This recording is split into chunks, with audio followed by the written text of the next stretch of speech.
virtual computer. Oh, how exciting. And one of the applications that I'm using required me to download the .NET framework. Yeah. Since I've done that, when I turn the computer on, I boot it up, it requires me to log in. It has the login. It doesn't just go straight to the desktop anymore. Right. And the only way I've found to get rid of that is to uninstall the .NET framework. But like I said, I do need that for another program. Yeah. Everybody's going to need .NET eventually. Really? The program you installed is probably a network-oriented program of some kind, right? It's one of the programs for Replay TV. Oh, okay. So it's playing probably video over the net. Yeah. Yeah, it might have part of it has to do with streaming. Yeah, okay. Possibly. I mean, you don't have to be network oriented to do .NET, but that's really the reason why a programmer would require .NET. This is Microsoft's .NET site, and let me get a little bit bigger so you can see what Microsoft's talking about in here. This Microsoft can't even explain what .NET is, to be honest with you. Nobody exactly can explain what .NET is, but I'm going to try to do what Microsoft couldn't.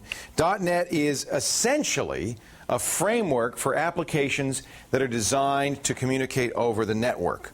And ultimately, the idea was to create, web-based applications or net-based applications that would communicate over the internet with one another and so forth.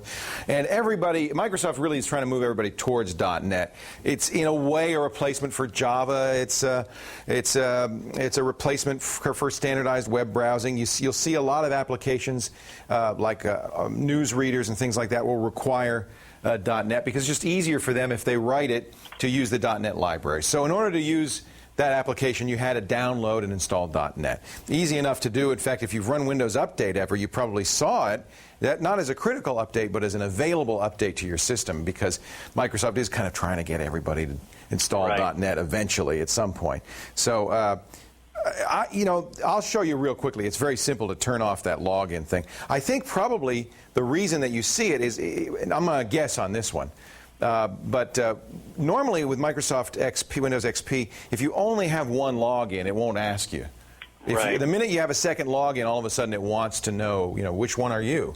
Yeah, it looks like it does like an invisible .NET login as well that I can see if I go to users, but it doesn't show up on the initial screen. Bada bing, bada boom. You hit it on the head. It creates it's a new account in there. Right. A new user. And so all of a sudden Windows says, well, he's got more than one user. I better ask him. Now to fix this, we're going to have to use this fancy solution. I think I showed this a couple of weeks ago, actually last week. This is this hidden control panel in Windows XP. You type control. Control space is the way to start the control, and then user passwords and the number 2, all one word. Control user passwords 2, all one word. And so it's 2 words. Control is one and user passwords 2 is the other. And that'll open up this user account's control panel that you can't see any other way. And there, yes, you will see your .NET install and your account and all so forth.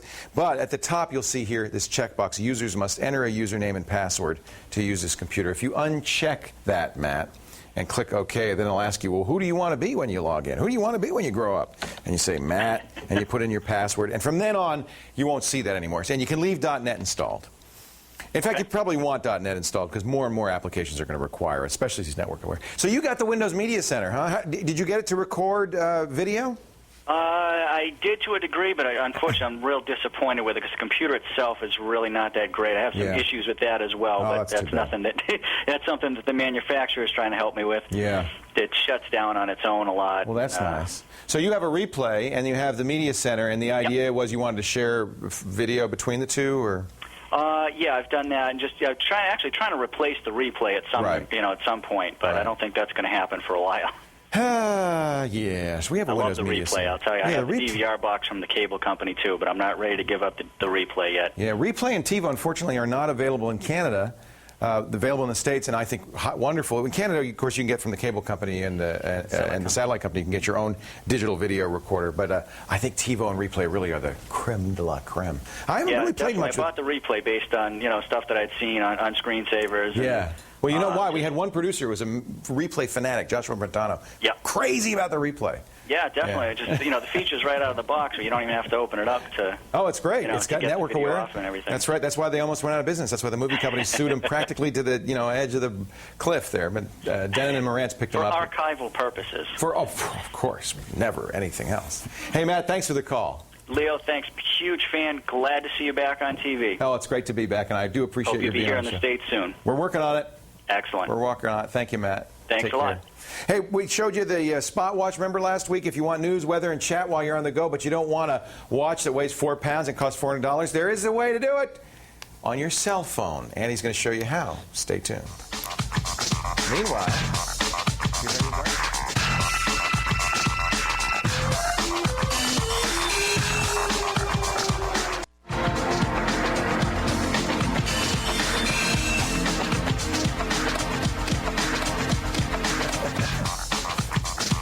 it scared you, didn't I? Yeah. Welcome back to Call for Help. You've probably seen the new Microsoft Spot watches. They receive news, weather, sports. Well, if you haven't, here they are.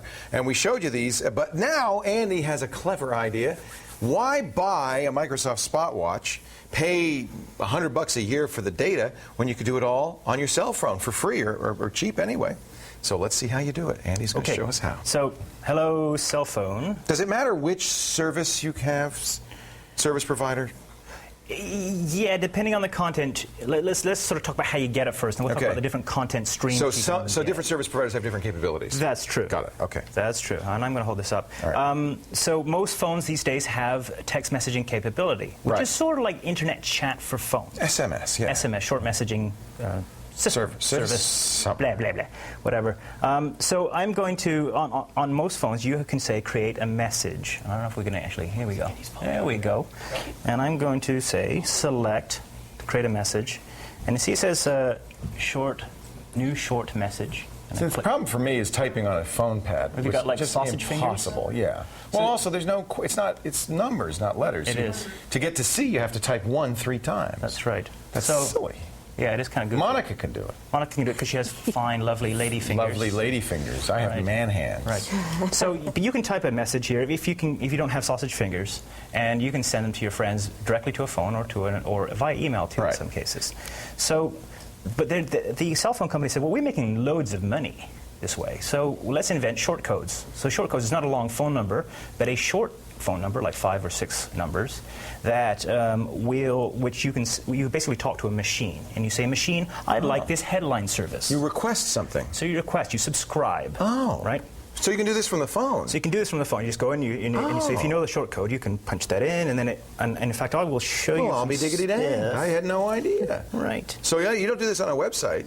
You do it from the phone. You can do it directly from the phone. And I wish I could. Of course, you have to know the short codes. You probably get those from a website. Well, I'm going to show you where to get them in a minute. Okay. But so, if you want to hold, camera 1 is over there. Yeah. So is this a list of? So this is a list of the short code messages that I've received, because I get them scheduled every day, and I'm going to go say, read this one.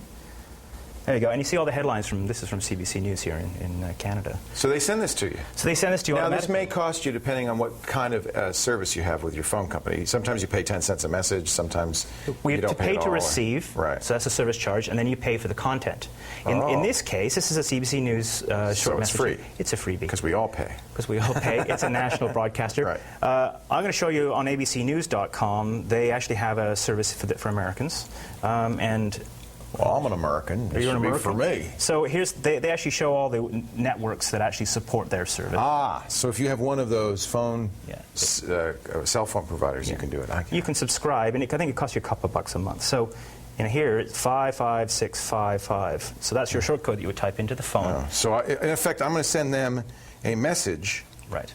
With 55655. Yeah. Or instead of 255655. 255, yeah. And I don't have to put anything in the message. Blank, and it basically says, hi, I don't really like this, please respond with headlines or whatever. Oh, cool. Now, you do a lot of them. You got 17 of them in here. I get like 3 or 4 different headline services per day, which is kind of fun. And, the Microsoft Spot Watch does that. They send you headlines. That's all you get. Right. But it's kind of fun. Can you get weather? You can get weather. So the Weather Network also does this. Oh. And so, the different Canadian American. I would go to your carrier if you want to find out if you want to get weather. They'll list all of the services that are available. Well, I have T-Mobile from the States, and they, in fact, have their own service where you can get their own, sports quotes from them and all that stuff. So that's right. I'm sure your provider may also offer them. Yeah, it's the best place to go, yeah. So sports, weather, news, all the rest of it. Very cool. Very good. So you would recommend first going to your phone company? That's because it's very, provider-centric, yeah, that's the best place to start. I mean, you can search on the web. The thing is, text messaging is incredibly popular around the world outside of North America. We kind of came late to the party. Yeah. So you're going to find a lot of UK services that go type in your UK mobile number. Oh, interesting. And, that won't work for us here in North America, unfortunately. Right. But there are services kicking around, and cool. There you go. Short codes. Who knew? You should have worn your Hervé Villachez t-shirt for that one. For more info on how to get info via SMS, check it out on our show notes at the Call for Help site, callforhelptv.com. Now, are you ready? I am. Take a quiz. Let's go. Ladies and gentlemen, see if you know this. What year did IBM introduce the PC? Was it, I remember very well, was it 1981, 1982, 1979, or 1901? Remember Charlie Chaplin? Charlie Chaplin, the first ads for the PC. What year was that? Give us a little. Was that the first? That was the very beginning. Yeah, go to the website, give us the answer. We'll talk about it a little later on. Call for that. How applicable? Yeah, remember he had a stack of software and he was walking like this. Yeah.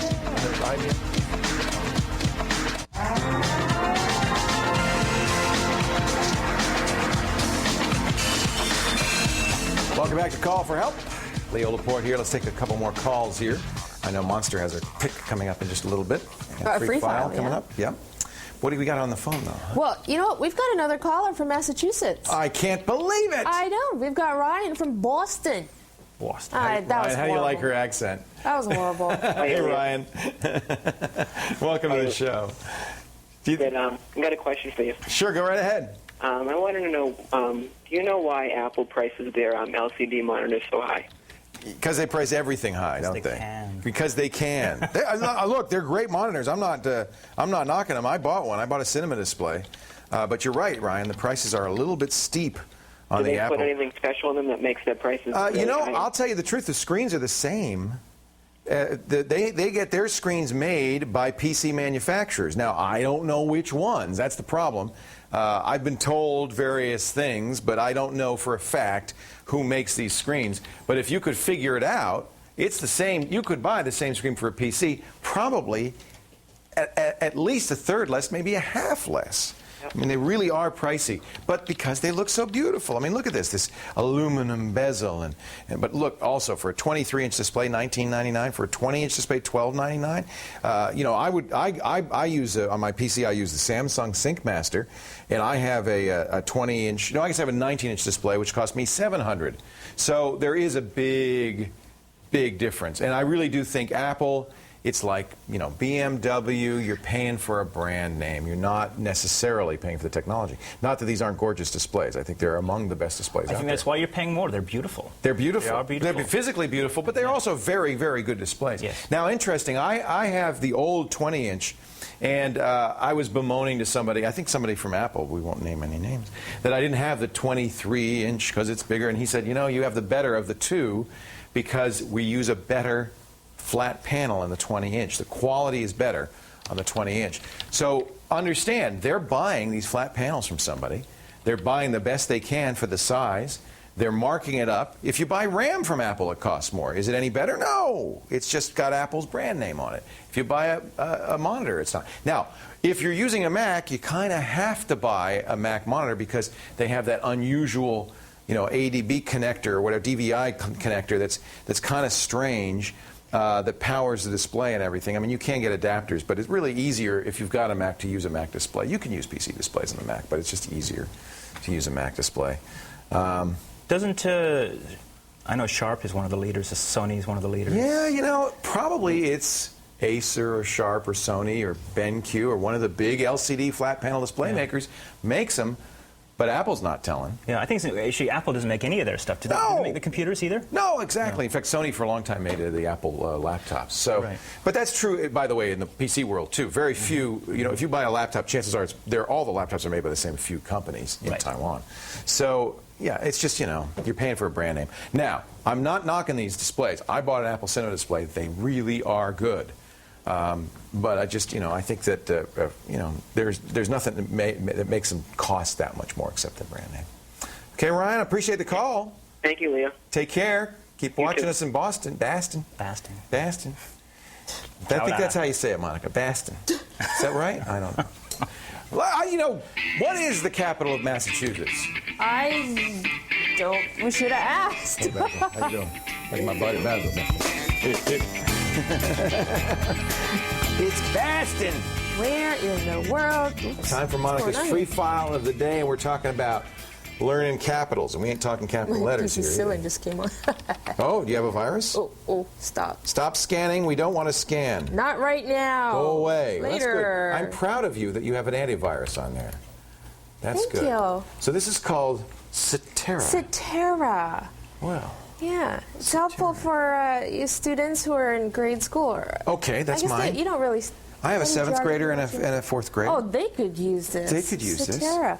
So this program is free file. They have over like 50 map exercises and like. So are they drills? Are they testing? Yeah, they're drills. And remember in school when you had to color the map Test and me. figure Test it me. out? Test me. How are you with flags? I don't know. Let's do it. Okay, so let's do flags. Andy's really good. Okay. That's Addis Ababa. Click on. Oh, here. You know what? Use the mouse here. Yeah, Click on okay. Italy. Click on Italy? I see Italy. But how can I get the mouse over there is the question. That's Italy. How do you click your mouse? Oh, right here. Oh, I can't use your mouse. There you go. Is that Italy? Yeah. Okay, what's next? Click on Russia. Russia. Well, it's going to have a hammer and a snickle. Where's the snickle? And a Snickers. Oh, they changed it. This is the new Russian flag? Yeah. All right. I had to have help from back. India. Yeah. India. Okay. Is that India? No. Vac, where is it? Tell us, Vac. Top. It's right up there. Oh. That's feeding him cheat notes. People think that I get the answers for the computer questions from the little people in my ear. It's actually VAC. That's not true. It's actually just for the flags. Ask me a good one. Australia. Australia. Australia. I think it's that one, isn't it? No. Oh, no, there it is. Yeah. I come from That the was land down China, under. I think. This is fun. So this you would learn so it's the flags. a fun way to learn I geography. think this is fun, and So I'm doing it's so got well. It's got flag exercises, or if you want, large countries, or Parts if of you the want world. European countries, Let's capitals. do capitals, because I want to test Andy. He claims, come here, Andy. Andy claims that he can do any, he's very good. Okay. Kiev is the capital of where, Andrew? Ukraine. Ukraine, everybody knows that. Shut up, VAC. VAC's talking in a reading. Okay, next, Katya Berlin. knows. Berlin, everybody knows Gee, I that wonder. one.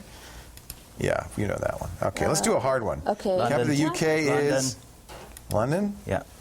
All right. Czech. Okay, Prague. Praha. There it is. Oh, these are easy. Give us a hard one. Poland is Warsaw. Yeah. And Lisbon. Okay, this is not great TV. So we get the Anyway, idea. yeah. This is You get free. the idea. And we are very good at capitals. Thank you Yay. very much. I Thanks got to a Boy VAC. Scout badge for that. Did you really? Addis Ababa. For Addis Ababa, you got a Boy Scout badge? I did, yeah, How do you when I was spell 12. that? I don't know. Didn't have a badge for spelling. Do we look like Tweedledum and Tweedledee? I think we do. Coming up on the other side of the break.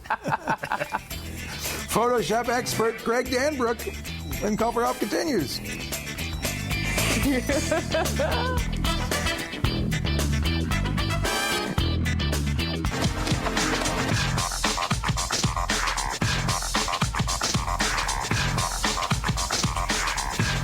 Welcome back to Call for Help. Leo Laporte here. It's time to talk about Photoshop and 3D digital photography with our great Photoshop expert, Greg Danbrook is here again, once again. Good to have you back. Thank you. Glad Greg, to be what here. is this? You brought some 3D stuff. This is a film 3D camera by a company called Laredo, and you can see it's got two lenses.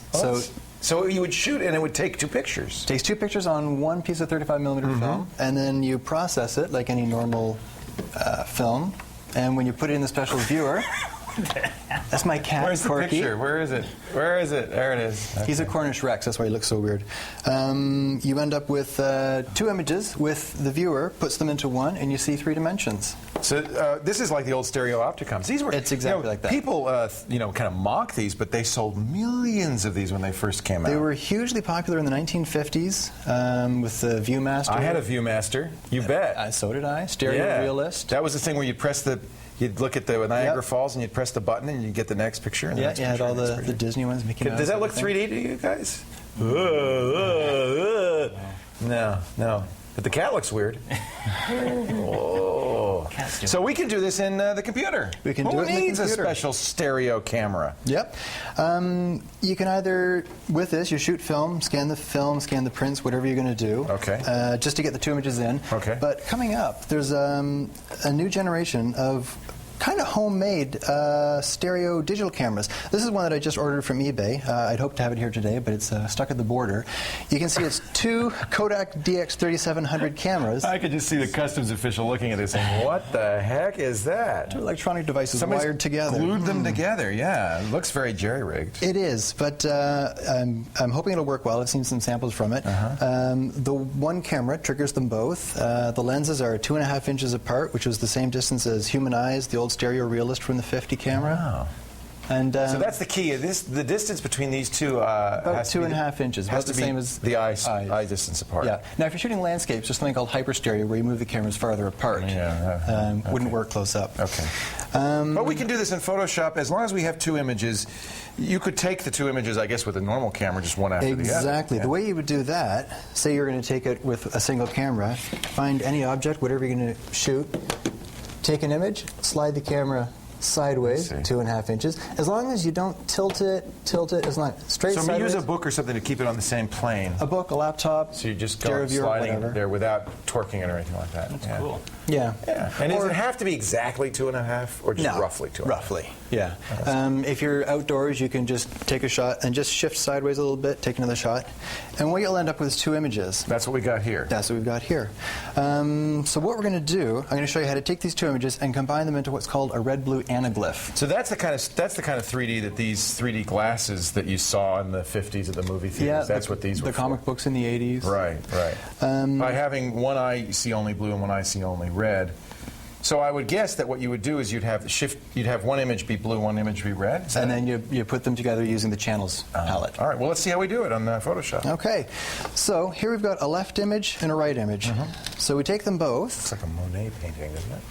I took this picture myself. Giverny and at the docks. So we convert them both to grayscale. So image, mode, grayscale. So now we both got them. This would only work with a black and white photo? It'll work with, well, I've taken color photos and I've converted them to black and white. So you're going to get an end result? It'll end up with a black and white, okay. yeah. Easier to do it that way? Yeah. Okay. You can do it in color, but it's hard. You lose all the colors and stuff. Okay. So then we go back to the left image. It needs to be in RGB mode. So we take it back to RGB, but you still see it as gray because it's... the grayscale is already happening. Yeah, and you converted it back to RGB. Okay. Then you call up your channels palette and select the green. Now, show us how you get the channels palette, by the way, because I don't know if people see that. Under the Windows menu, you've got all your different palettes here. Okay. You go down to Channels. It pops up. We select the green and the blue channels by clicking on the green and then shift-clicking on the blue. So just so everybody understands, every image is made of 3 channels, red, green, and blue. Yeah. You combine the 3 to make all the colors in the rainbow. All the colors. If red, green, and blue are maxed out, it's black. Or white, I'm sorry. White, yeah. And if they're all 0, then it's black, or anywhere in between. Yeah, Okay. it's additive color theory. Yeah. So by eliminating red, you've got this kind of bluish photo. Cyan. Cyan. Green and blue in subtractive color theory. I learned this in college. Gives you cyan. Cyan. Yep. So then we go back to the right eye image. We select all. Now, it's grayscale still, so we need to make it RGB. Am I right? No, the right stays grayscale. The right stays gray, okay. Yep. So we select it, copy it. We go back to the left image, and when we paste it in, the right eye image takes over the green and blue channels in the left eye image. So when we go back to full RGB and show all the channels, oh, look. there's the anaglyph. So if you look at that with the glasses... Does it have to be shifted over? No, it's the same. It's exact. If the images are lined up, it should be lined up. If it's not, what you can do, in this you can see she's the central subject, so you would line it up that she overlaps, everything else will fall where it will. Got it. Ah. Then when you put the viewer on... So it's going to be 3D around her, in effect. It's, well, if you take a look through the glasses, you can see this is closer. The farthest things are shifted apart, the greater the distance is. So whatever you line up is on the same plane as the monitor. Everything else falls behind or comes forward. We'll write this up and make it a little bit step by step on the website, because I know that's happened very quickly, but that really worked. That's very cool. Yeah. Now, again, because you're using these red blue glasses, you really couldn't do color photos. No, but what you can do, you can make what's called a stereo card, which is basically like these images here. Right. And these, you can use either this viewer or Lareo, the same company that makes this camera here, make these portable viewers, which collapse down. They fit into an envelope. A little portable stereo opticon. It's, yeah, exactly what it is. Cool. Oh, that's neat. And you could take that with you everywhere. You can take it with you. So you just, it folds down for storage. Right. And then you can throw it in an envelope with some of the photographs. So when you've got your two images, even if you use a digital camera, you combine them into one of these stereo cards. You can put text on it if you want, and then throw it in an envelope, mail it to Grandma. Or with the viewer, you can also look at it on the screen. It'll work on the screen too. With a special image that, like you can see with this one here, that one you would see in 3D through the viewer. Cool. So it's a great little way of doing 3D things. with your Photoshop and or any digital camera if you just do it like that. Any film camera, any digital camera. For more information on the segment and the step-by-step on doing your own stereo separations there, go to callforhelptv.com or, of course, the Canadian Photographic Center. That's where you can Greg find works. me there. Yeah. Thank you very much, Greg. Come back next week. We'll do more Photoshop. Excellent. All right. Thanks. More phone calls to come. Stick around, folks, as Call for Help continues. Stay right here.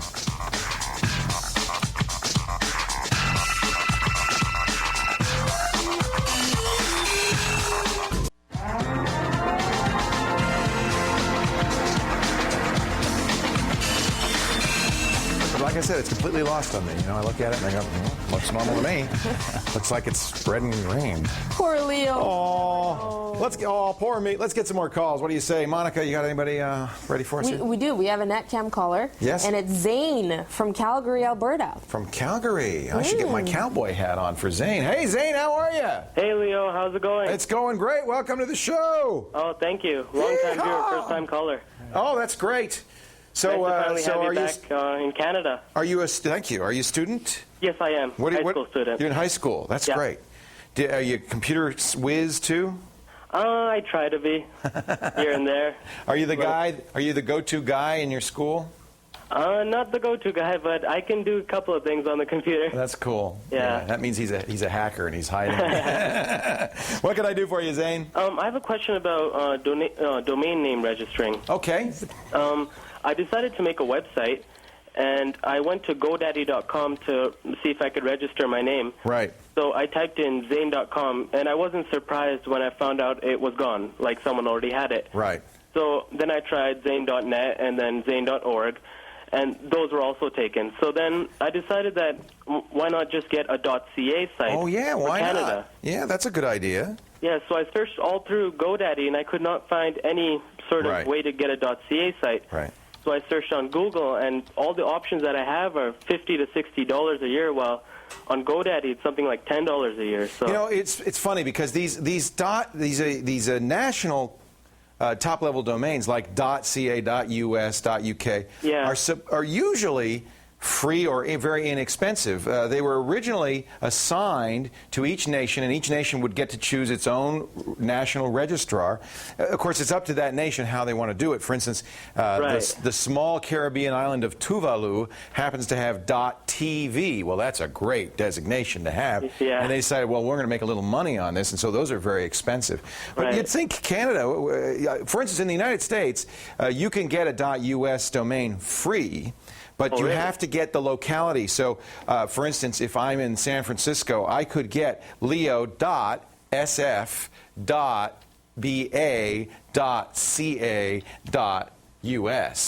Free. Okay. But that's awfully long, and nobody. That's why it's free.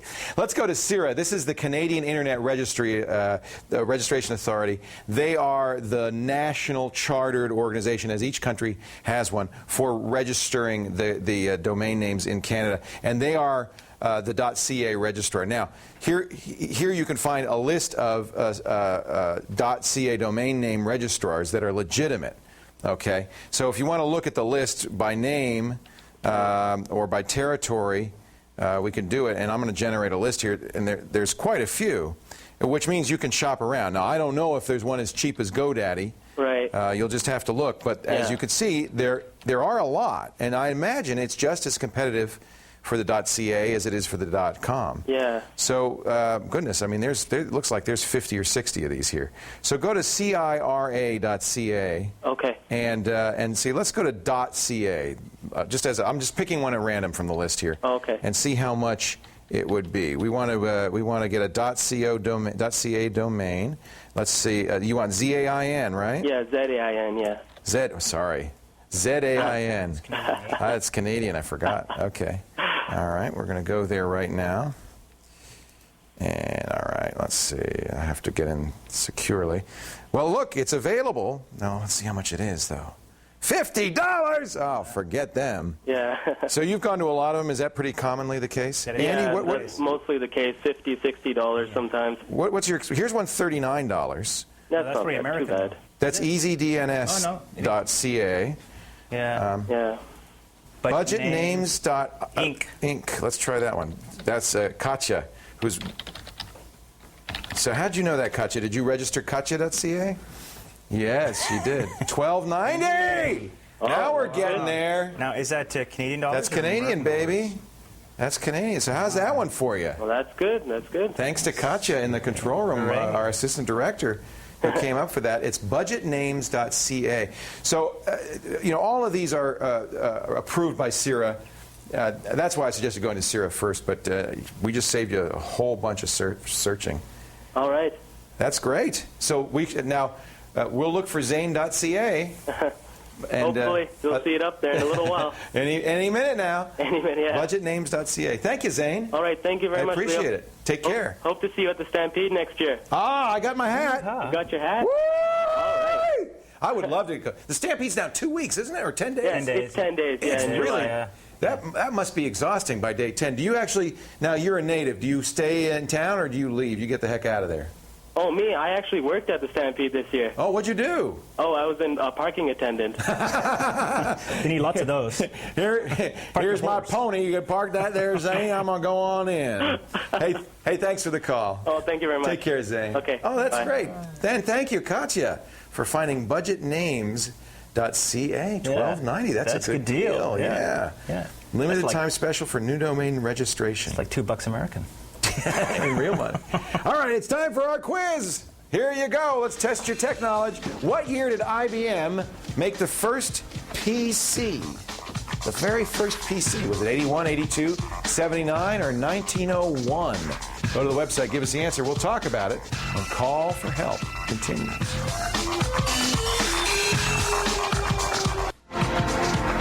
Well, I remember the first IBM PC. Do you? It was in 1981.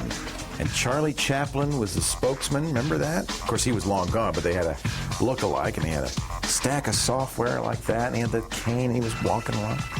You don't remember that. You weren't even born, she was probably. 6. Oh, I was. It's just depressing. 7. I was busy watching Captain Kangaroo. cartoons or something.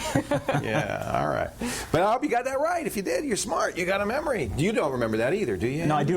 Do you remember the television commercials for sure. Yeah, and later the IBM PC Junior. I think that's where my memory is the PC Junior. Seeing that, with the rubber keys on the keyboard. Remember that?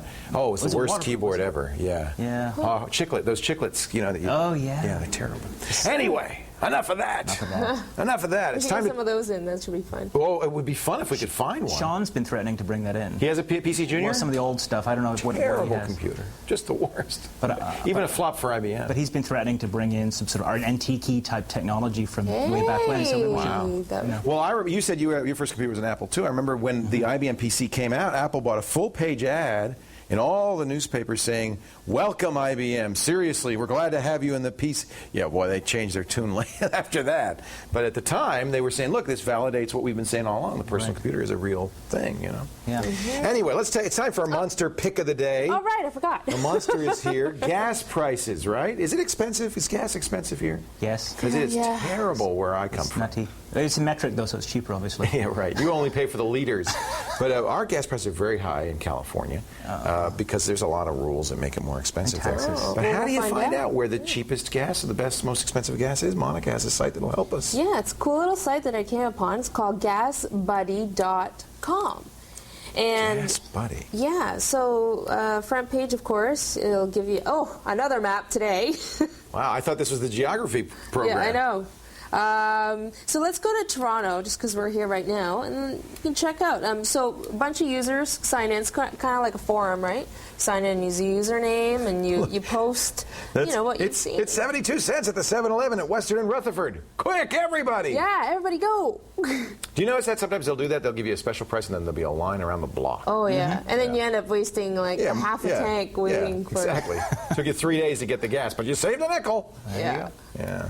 So it's just a really neat site to go to if you travel a lot, for business and Is this sorted by the lowest prices? Yeah, Yes, it is. lowest prices, and then at the bottom it's like the highest prices around. Right. You got to wonder. Within the last 24 hours. Who's charging 85 cents? No, I've seen them. Yeah? That's so the local kids can throw eggs at them.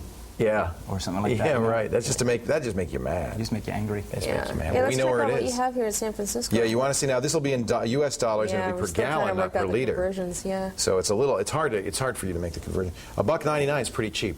Is it? Oh yeah. For a gallon? Is that near For you? a gallon of gas in San Francisco. Can you believe that? That is unbelievable. It's outrageously expensive. Look at the most expensive though. Scroll down. That's where you'll really gasp. It's as high as $2.39. Wow. Yeah. I think it's even more than that.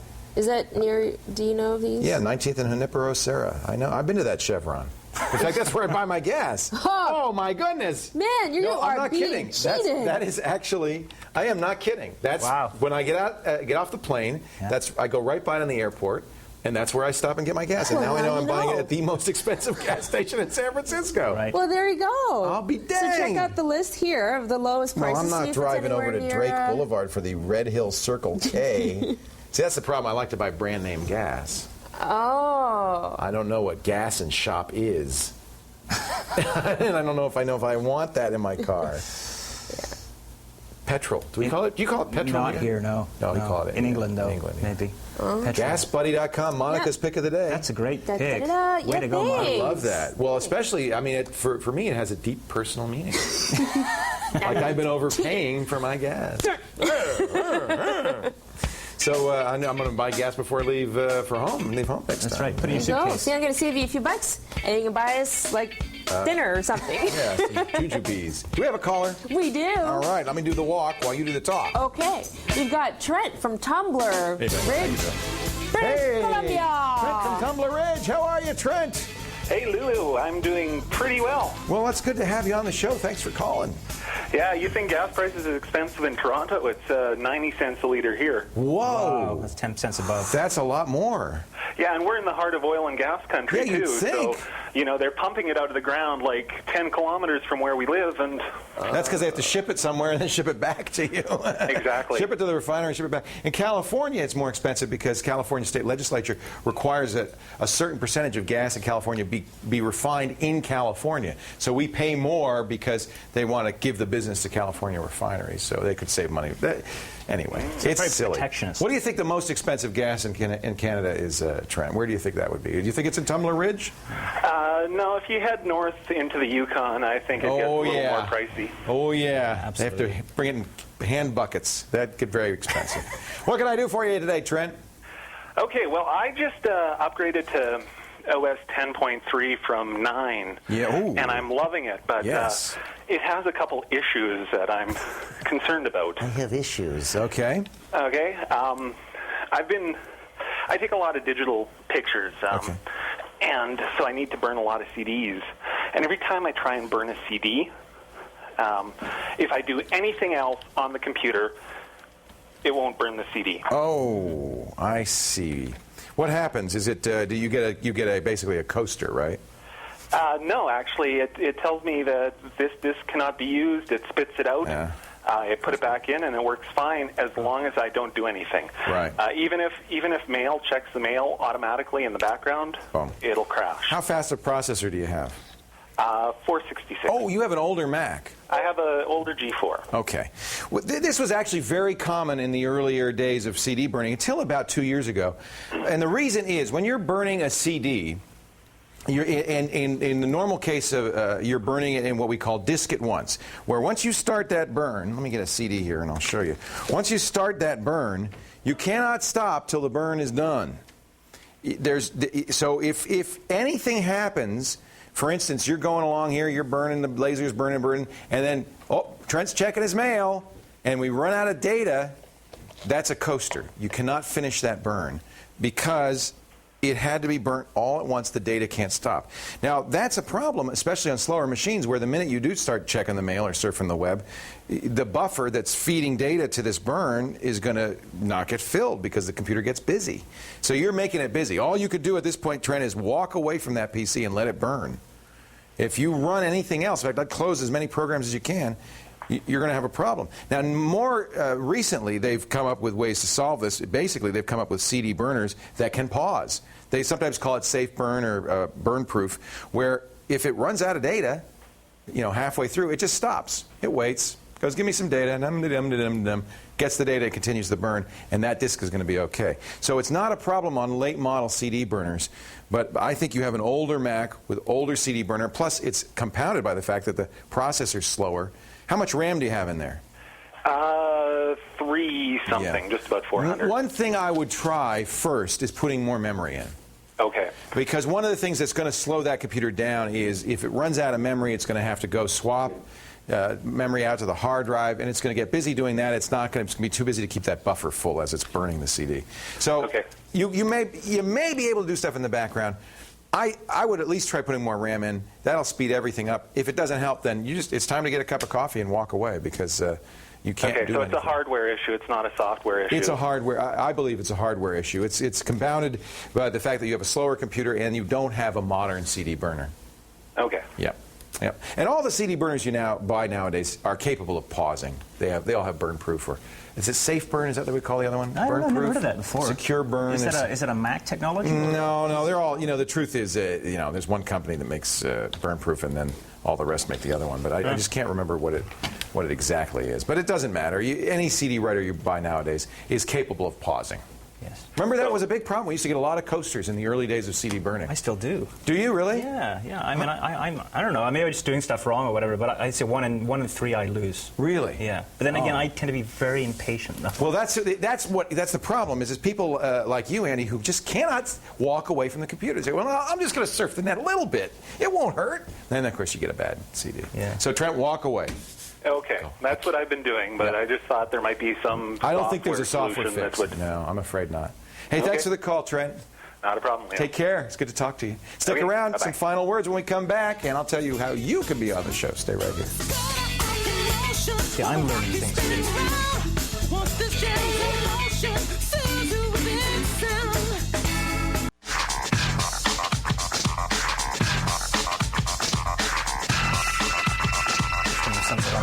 Yeah, it's hard.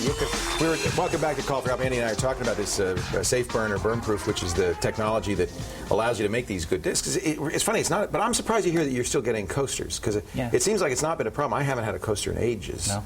No, and the idea is they've got to stop that head and stop that burn. What happens is you have a buffer of data.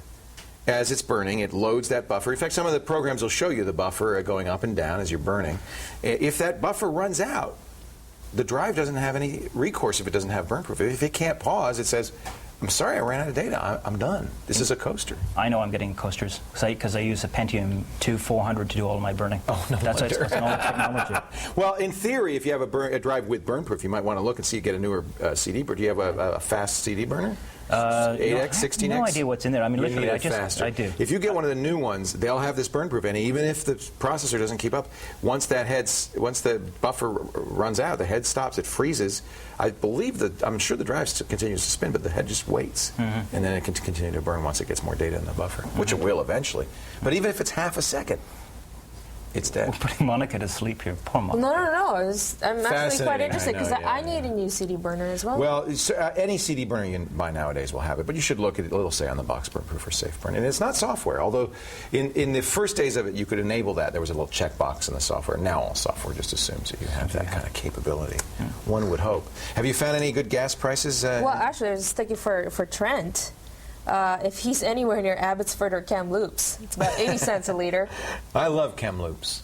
I don't know why. I just love the name. Oh, okay. I thought you've been. Yeah. Is this all in BC? Yeah, it's all in BC. Mainland. So the lower gas prices are in Abbotsford, Kamloops. Now that's closer to Toronto prices, but it's still pretty high there. Yeah, it's pretty cool. Interesting. Yeah, the higher ones. And look, you can play a buck. Yeah. Buck a liter. Jeez. Hey, if you want to be on the show, we would love to get you on the show. Any question you've got about technology, we'd like to answer it. Just go to our website, callforhelptv.com. Click the Ask a Question button, fill out the form, and we can't promise to answer all your questions, but we'll do our best. Remember, if you've got a problem with your personal confuser, don't whine, don't moan, don't yell. Just call for help. See you later. Have a great day.